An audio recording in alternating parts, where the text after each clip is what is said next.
Querido, shalom, shalom. Eu aqui me embananando já no WhatsApp, viu? Só o Eterno na causa, viu? Ah, Santo de Israel, nos ajude a sermos mais eficazes, mais eficientes. Vamos orar, querido, vamos orar.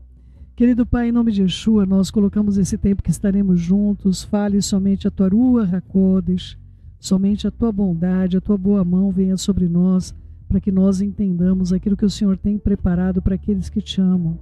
Fala, Senhor, nós precisamos de Ti, nós precisamos do Teu poder, nós necessitamos da Tua autoridade para vivermos neste mundo tenebroso, segundo a Tua palavra, com autoridade procedente de Ti. Fica conosco, Pai amoroso, é o que nós te pedimos, ministra os nossos espíritos, Pai, não seja eu falando, mas a Tua voz, Beshem Yeshua HaMashiach, que assim seja, assim seja. Meu querido e minha querida, nós estamos aqui, pensamento poderoso, número 9, busco a paz com o Eterno, comigo mesmo e com os outros, e nós estamos na página 226, o segundo passo. Então nós tratamos o primeiro passo, desenvolve e mantenha a paz com o Eterno, não é? E nós vamos para o segundo passo, com você mesmo. E segundo passo, não espere que as pessoas sejam perfeitas. Eu já comecei assim hoje o programa, viu, queridos? Eu vi uma foto no WhatsApp e eu pensei que era do meu menino, quando eu fui ver era de uma outra pessoa querida, e eu orei, mas já orei já preventivamente também, para que não haja acidente nenhum, misericórdia, viu? Vamos lá. Segundo passo, não espere que as pessoas sejam perfeitas, porque elas não serão. As pessoas que têm tendências perfeccionistas possuem um verdadeiro problema nessa área. Parece que a única maneira de ficarem satisfeitas com alguma coisa, inclusive com elas mesmas, é quando tudo está perfeito. Quando foi a última vez que tudo esteve perfeito na sua vida? Obviamente, essas pessoas estão destinadas a ficarem frustradas e descontentes na maior parte do tempo. Não desperdice a sua vida tentando tornar o impossível possível. As pessoas têm defeitos e não há como impedir isso. Independentemente de com quem você esteja se relacionando, haverá momentos em que as pessoas irão decepcioná-lo. Portanto, prepare-se para perdoar com frequência. Ontem eu estava ouvindo uma mensagem de uma pessoa, e ele é uma pessoa famosa, né? E ele compartilhou que ele estava indo para o aeroporto de Guarulhos, quando de repente uma pessoa começou a querer ultrapassá-lo, e ele falou, não vai ultrapassar, ele não estava num dia que ele estava muito bem espiritualmente, não é?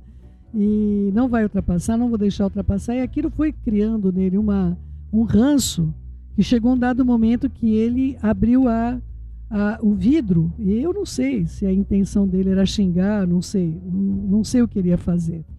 Mas aí a outra pessoa pegou e deu um grito, pastor!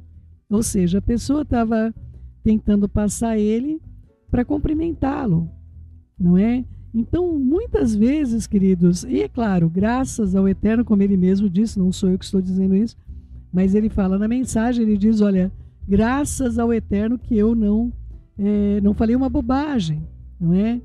Porque o meu testemunho é o testemunho do Eterno sobre a minha vida. Então, queridos, as pessoas, elas não são perfeitas, não é? Eu não sou perfeita, não espere a perfeição de mim, como eu também não espero a perfeição de ninguém. Existem algumas coisas no nível do tolerável, não é? Nós temos um nível do tolerável. Você que aprendeu a viver espiritualmente, você vai ter um nível do tolerável, mas você vai ter de ceder.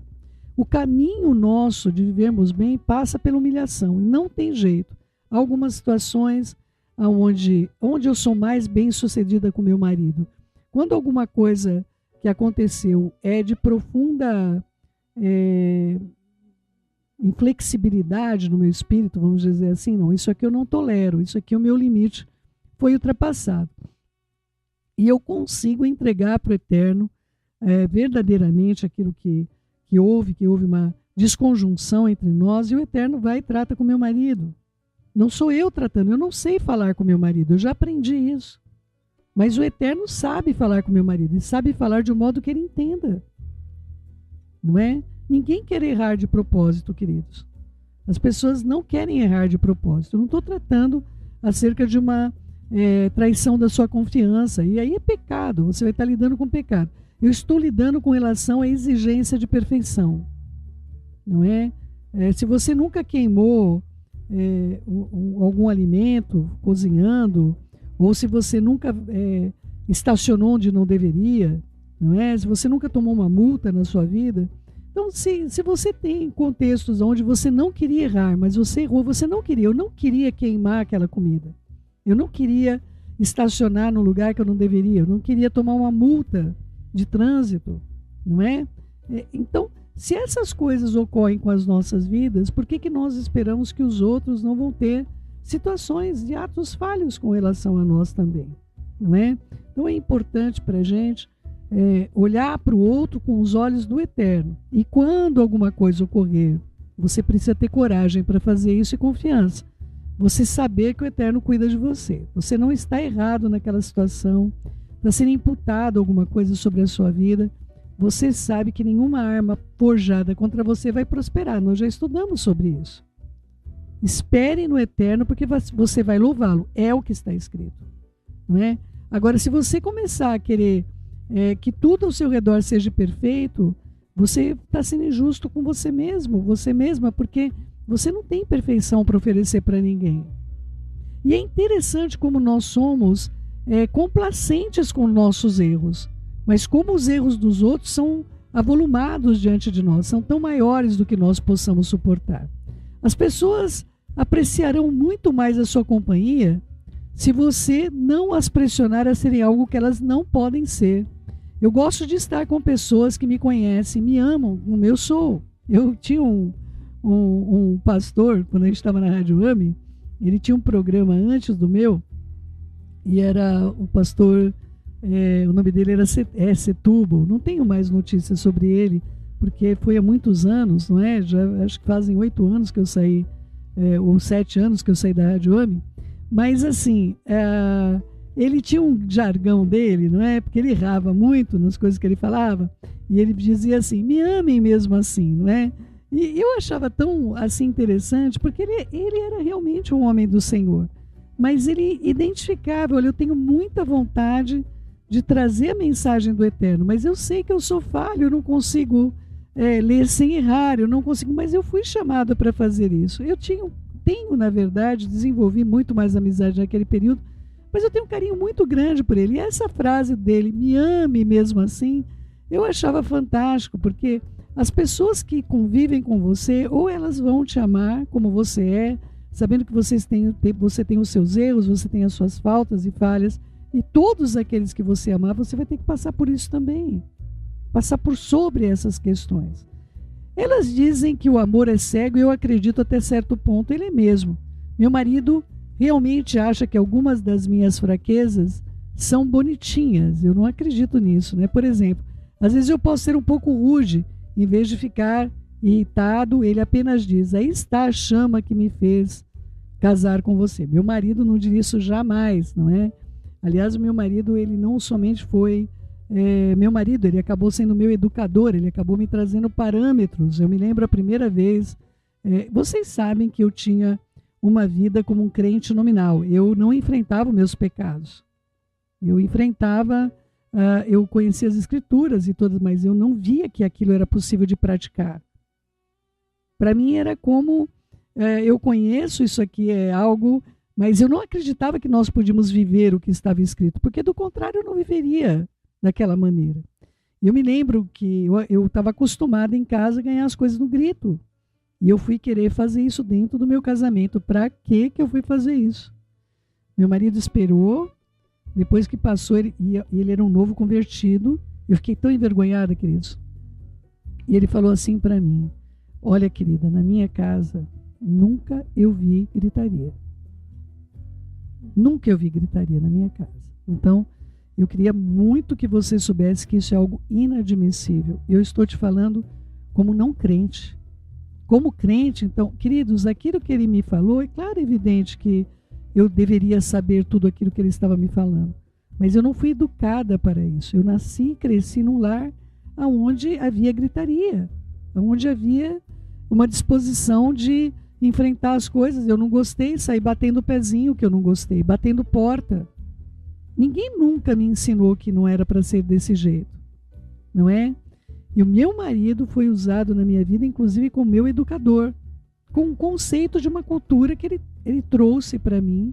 E é claro, viver naquela casa com aquela quantidade de crianças e todas as coisas mais, cada vez mais foi aguçando o que eu tinha vivido dentro do meu lar. E a gente reproduz o que a gente não gosta que fizeram conosco, não é? Então, queridos, o meu marido não somente foi, eu falo para vocês que eu tive uma conversão verdadeira, que eu falo para vocês, eu era crente, eu tinha recebido já a Ruach HaKodesh, por isso que eu falo para vocês que a Ruach, ela pousa sobre um lugar sem forma e vazio, ela pousa sobre o tohu vavohu, porque senão ela não teria pousado sobre a minha vida.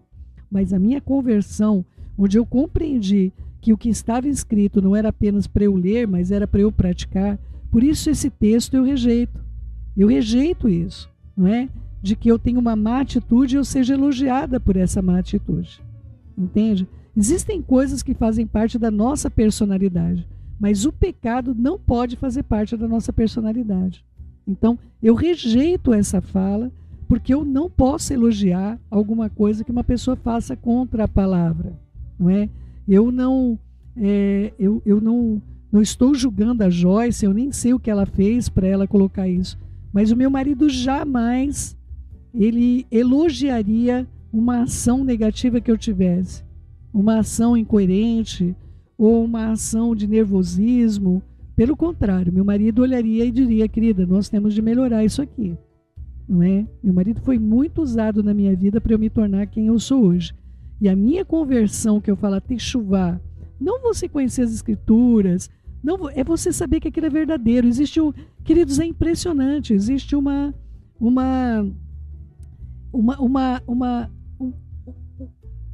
conversão aonde você olha que o pecado é algo que o Eterno odeia e você não quer que ele odeie você. Aonde a amizade dele é mais importante para você do que qualquer outra coisa. A gente canta uma canção, Yedid Nefesh, toda o Kabbalah Shabbat a gente canta essa canção, que é o amado da minha alma, né? E nessa canção diz o seguinte: o teu amor para mim, o sabor do nosso relacionamento é maior do que qualquer outro sabor, do que qualquer outra oferta de prazer. Queridos, eu canto isso aqui na sexta-feira, eu tremo inteira. Porque quantas vezes nós temos planejamentos de sermos bem-sucedidos, de outras coisas que parecem que aquele néctar tem outro sabor para nossas vidas, ou podemos entrar em pecados ainda, que nos afastem e a gente tenha mais prazer naquilo do que na amizade do Eterno. A gente não pode ter isso na nossa vida. Eu não posso ter nada que não me faça parecer com Mashiach Yeshua. É claro, eu não vou ter prazer em alguém que está fazendo o que é errado, mas eu preciso saber me portar corretamente. Eu preciso reconhecer quando eu erro. Eu preciso voltar atrás, eu preciso pedir perdão. Eu não posso considerar uma falha de conduta como sendo algo a ser elogiado. Tudo bem, queridos? Não é? A maioria dos homens, como a maioria dos homens, Dave quase nunca está errado. E durante anos eu achei que a minha missão era fazê-lo admitir que ele estava errado. E agora ele realmente ri disso. Ele sabe que eu também, que é impossível alguém estar certo o tempo todo. A tendência dele em não admitir seus erros é apenas uma das suas características, parece ser coisa de homem, não é? Vou parar aqui outro adendo complicado. Queridos, é claro que eu como esposa, ou eu como mãe, ou você como irmã, não é nosso papel convencer a pessoa que ela está errada no que ela fez. Não é nosso papel, não é verdade? Mas nós não temos de ser condescendentes com uma situação que está errada, não é? Então eu não tenho de dizer para a pessoa: olha, está errado o que você está fazendo, mas eu não tenho de aceitar aquilo e conviver com aquela situação como se ela fosse confortável. Eu não posso ver o meu irmão indo para um caminho que não é de vida, é um caminho de morte, e eu estou conformada porque a vida é mesmo assim, entendeu? Não, eu tenho de lutar espiritualmente, eu tenho de lutar com as armas da minha milícia, eu tenho de orar e interceder por aquela vida, que aquela vida desperte no tempo que ela tem, no tempo presente. Então, essa página 227 e 228 tem várias discordâncias com a maneira que eu vivo a minha vida e daquilo que o Eterno me chamou para fazer. Eu não posso ver uma pessoa indo para o Sheol, do que ela está fazendo. Ela está lá, cometeu um pecado que ela não para de cometer, não para de mentir, não para de enganar, não para de manipular. Eu estou vendo aquilo acontecer, está diante dos meus olhos. Eu não tenho o direito de ir lá, porque a pessoa vai negar. Você chega para a pessoa e fala assim, olha, você é uma manipuladora, o que você está fazendo está completamente errado, contrário à palavra. Não esquece, você vai perder a amizade, mas você pode interceder pela vida da pessoa. Você pode interceder pela vida da pessoa, não é? Vamos lá. Ela fala sobre o Dave na página 228, que ele é um excelente motorista, mas é bastante impaciente com outras pessoas. O meu marido tinha esse problema no trânsito, não é? Meu marido mudou demais. Outro dia nós estávamos indo e veio uma pessoa e cortou a gente pela direita. E o que é interessante, só não aconteceu um acidente pela misericórdia do Eterno naquele dia. Só não aconteceu um acidente por causa da misericórdia do Senhor, né? Ultrapassou a gente pela esquerda, foi isso? Não, pela direita. Foi pela direita. A gente estava aqui, ultrapassou pela direita. E aí o que aconteceu? Meu marido falou, Senhor, eu abençoo essa vida e que ele não cause um acidente com outras pessoas. Tenha misericórdia. Ou seja, é como se você visse a pessoa está cometendo um erro e você não vai fazer absolutamente nada sobre aquilo. Não houve um acidente conosco, mas aquele carro, se ele continuasse fazendo o que ele estava fazendo, certamente nós iríamos ver um acidente com outra pessoa, não é? Nós iríamos ver um acidente com outra pessoa. Que o Eterno tenha piedade, nos ajude pela sua bondade, pela sua infinita misericórdia, mas ali um acidente iria acontecer certamente se ele continuasse fazendo o que ele estava fazendo, tá bom? Então eu pulo por passo 3, o passo 2, eu tenho várias discordâncias, apresentei a vocês, analisem com o Eterno as coisas que eu falei, tá bom? Passo 3, não espere que todos sejam como você, porque eles não são. Descobrir que cada um de nós nasceu com um temperamento que nos foi dado pelo Eterno e que todos somos exclusivamente diferentes foi uma tremenda abertura de olhos para mim. Até então eu simplesmente esperava que todos pensassem, agissem como eu. Agora eu sei que isso parece bastante arrogante, mas eu simplesmente não sabia agir de um modo melhor. Eu lembro-me claramente de ter lido 2 livros diferentes sobre tipos de personalidade e descobrir por meio deles que a nossa personalidade é uma combinação do temperamento que recebemos ao nascer, somado aos acontecimentos da nossa vida.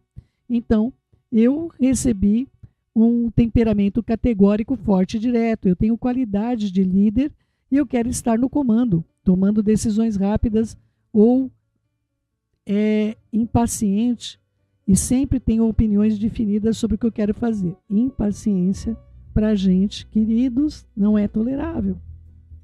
Não é? Queria tratar com você acerca da... Eu tenho feito um grande tratamento comigo sobre ansiedade. Não é?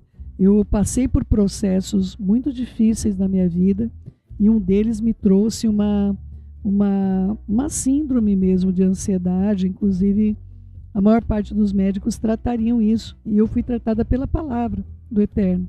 Eu fui tratada pela palavra, em declarar a palavra.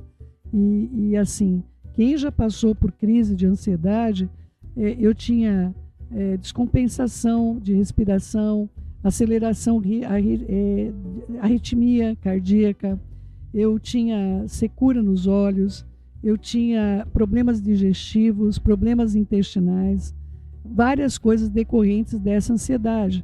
Então me dava aquela crise de ansiedade que eu queria correr não sei para onde que eu queria ir, como se eu pudesse correr e encontrar algum lugar onde eu estivesse protegida daquilo que me causava essa crise. E o Eterno foi tratando isso e me curou. Mas eu não posso aceitar que nenhuma situação queira trazer o retorno daquilo que eu já fui liberta.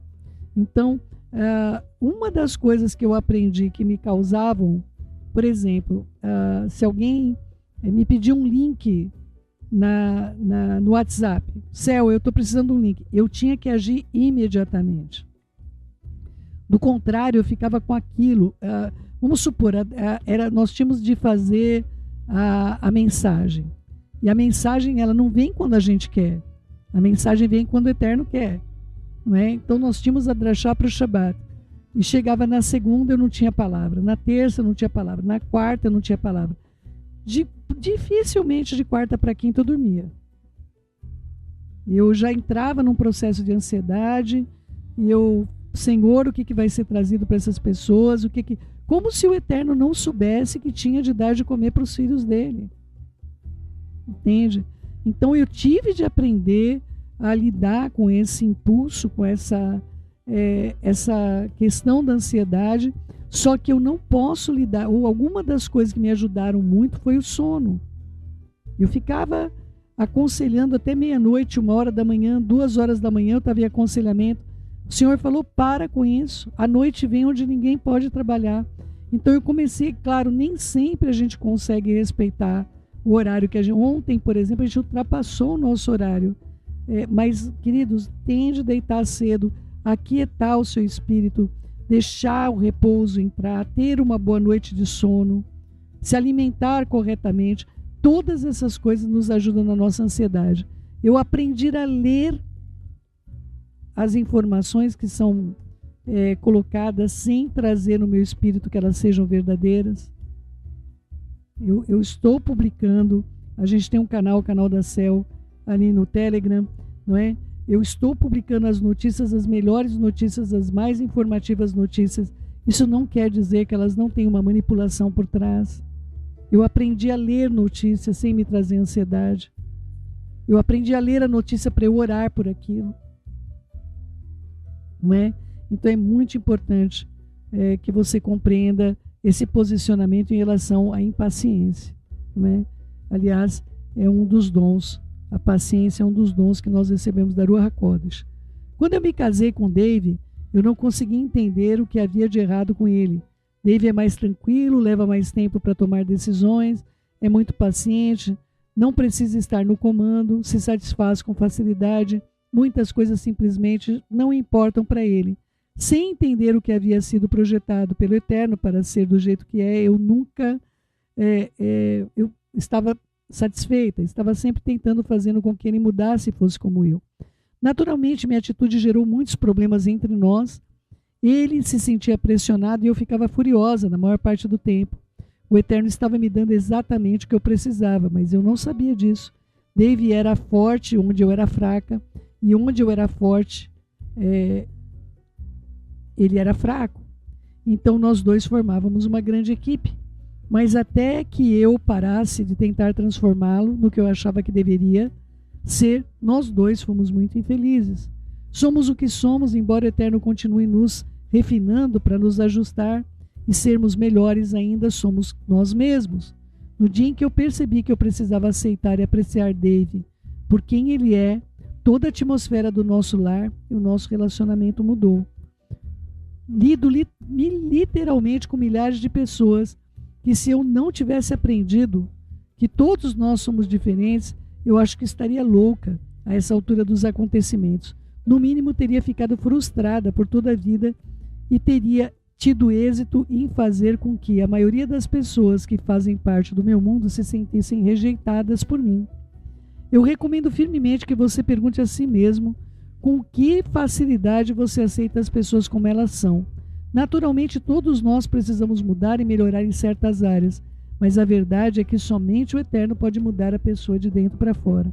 Quando tentamos mudar uns aos outros, isso nunca funciona.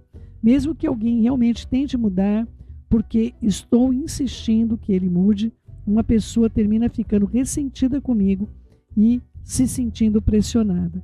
Melhor política é ver os pontos fortes de cada pessoa e o benefício que elas representam para você, e deixar então que o Eterno faça o resto. Entender que todos nós temos fraquezas também é útil. Simplesmente não existem pessoas perfeitas.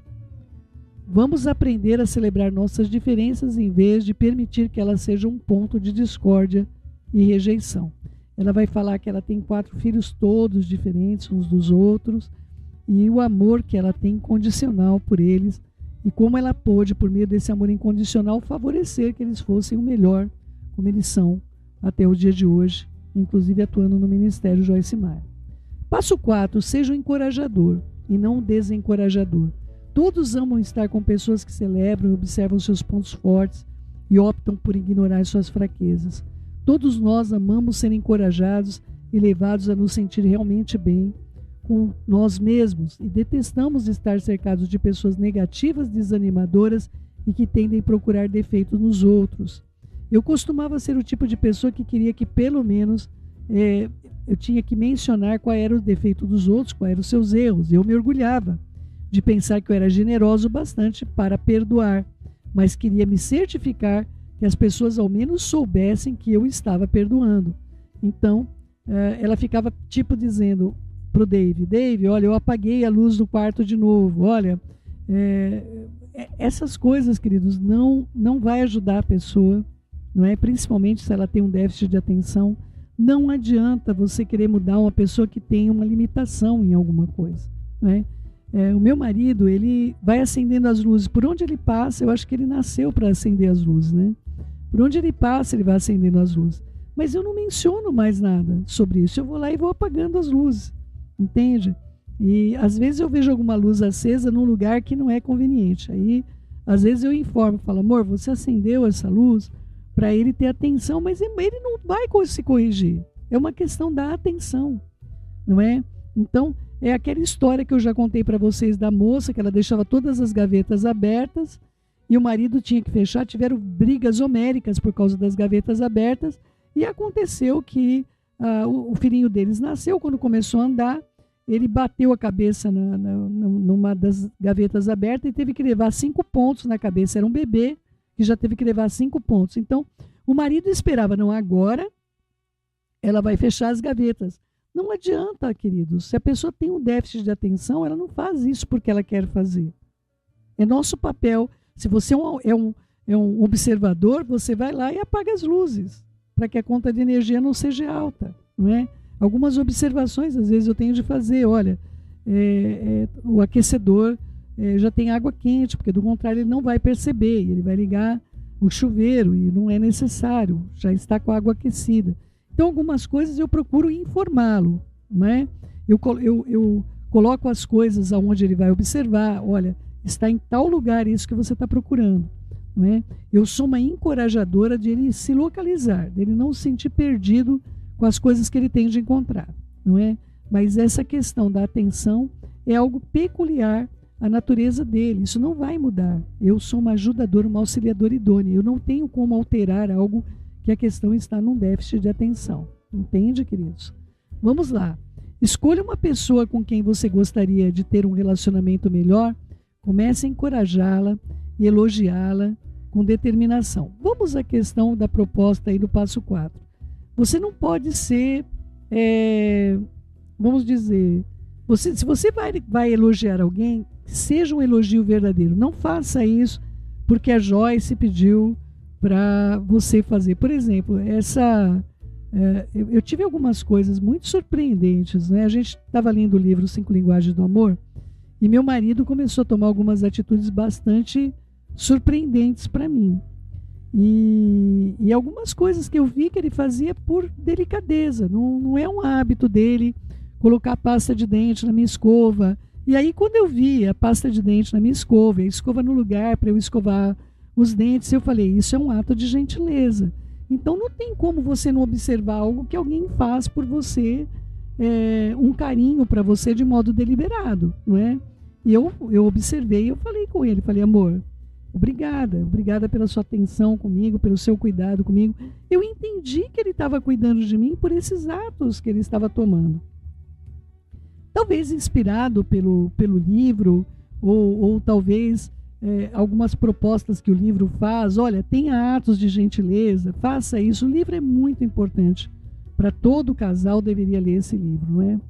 E assim, é claro e evidente que algumas coisas eu sentia o carinho dele. Era impossível não ver o cuidado que ele estava tendo comigo, o carinho que ele estava tendo comigo nesses atos de gentileza. Então, se você for elogiar, que seja um elogio verdadeiro. Não vá procurar você agir com falsidade com alguém para trazer um elogio para a pessoa. Não é essa a proposta do livro. É você reconhecer aquilo que está sendo feito e valorizar aquilo que você tem recebido.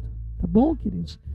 Paz, paz, paz. Eu cheguei a um ponto em que eu não acredito que vale a pena viver a vida sem paz. Isso me impulsiona a buscá-la em todas as áreas da minha vida. Nós precisamos estar dispostos a mudar. Nosso tempo voa, não é, queridos? Quando nós estamos juntos aqui, não é? E nós podemos esperar que, primeiro de tudo, todos ao nosso redor mudem, para depois nos sentirmos confortáveis enquanto somos passivos e não fazemos nada. Mas as Escrituras dizem que se nós quisermos viver em harmonia com os outros, precisamos nos adaptar às pessoas e às circunstâncias. Eu posso lhe garantir que eu não tinha interesse de me adaptar a nada e nem ninguém. Eu queria que eles se adaptassem a mim. Mas no meu orgulho, nem sequer eu considerava a hipótese de que eu precisava mudar. E assim a minha vida e os meus relacionamentos permaneciam no caos. Depois de muitos anos, finalmente eu passei a estar disposta e fazer o que fosse preciso para ter paz. Aprender a me adaptar era o item número 1 da lista que o Eterno tinha para mim. Eu descobri que conseguir as coisas do meu jeito o tempo todo realmente não era tão importante quanto eu achava que era. E agora, realmente eu desfruto de liberdade, de não precisar conseguir as coisas do meu jeito. Sim, eu disse liberdade de não precisar conseguir as coisas do meu jeito. E, assim, a minha carne pode se sentir desconfortável por um curto período, quando eu não me adapto a alguém, enquanto eu estou tentando me adaptar a alguém ou alguma coisa que realmente não é o que eu queria, mas eu me sinto ótima interiormente, porque eu sei que eu segui a lei do amor e eu fiz a minha parte para buscar a paz. Apartar-se dos outros não significa que deixamos que eles nos controlem, ou que nos controlamos, ou que nos tornemos adaptar-se, né, aos outros. Não significa que deixamos que eles nos controlem ou que nos tornemos um capacho para o mundo pisar. Há momentos em que precisamos ficar firmes independentemente de quem fique irado, mas também há muitas vezes na vida em que fazemos uma tempestade num copo d'água e abrimos mão da nossa paz por coisas tão pequenas. Você está disposto a assumir o compromisso de ser alguém que faz e mantém a paz? Você está disposto a examinar todos os seus relacionamentos com o Eterno, com você mesmo e com os outros e fazer o possível para viver em paz? Para mim, o ponto mais importante é que precisamos buscar a paz. A maioria das pessoas quer a paz, mas não quer o que precisa fazer para tê-la. O primeiro passo é admitir uma mentalidade disposta a buscar a paz com o Eterno, consigo mesmo e com os outros. À medida que medita nesse pensamento de poder ou declara sucessivamente, você verá que está se tornando cada vez mais insatisfeitos com as suas confusões, as confusões ao seu redor. Então, busque a paz.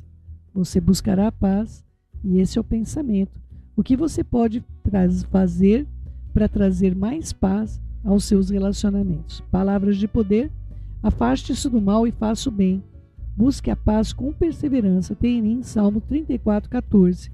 Eu lhes disse essas coisas para que em mim vocês tenham paz. Nesse mundo vocês terão aflições. Contudo, tenham bom ânimo. Eu venci o mundo. Yohanan João 16:33. Façam todo o possível para viver em paz com todos. A palavra, o texto, né? Romanos 12:18. Quando depender de você, tenha paz com todas as pessoas. É muito importante para nós vivermos em paz. E nós vamos para o pensamento poderoso número 10. A gente tem pouquinho tempo, não é, queridos? Se continuar do jeito que vai, nós encerramos aí mais 2 semanas os 12 pensamentos poderosos. Se o Eterno quiser vivermos, estaremos juntos. E eu oro para que você esteja desfrutando de todos esses ensinos, de todas essas coisas que eu sei que o Eterno tem para você. E Ele quer fazer de você uma pessoa feliz, viu? Em nome de Yeshua. Estou orando por todos vocês. Beijos no seu coração. Fiquem na Shalom do nosso Pai.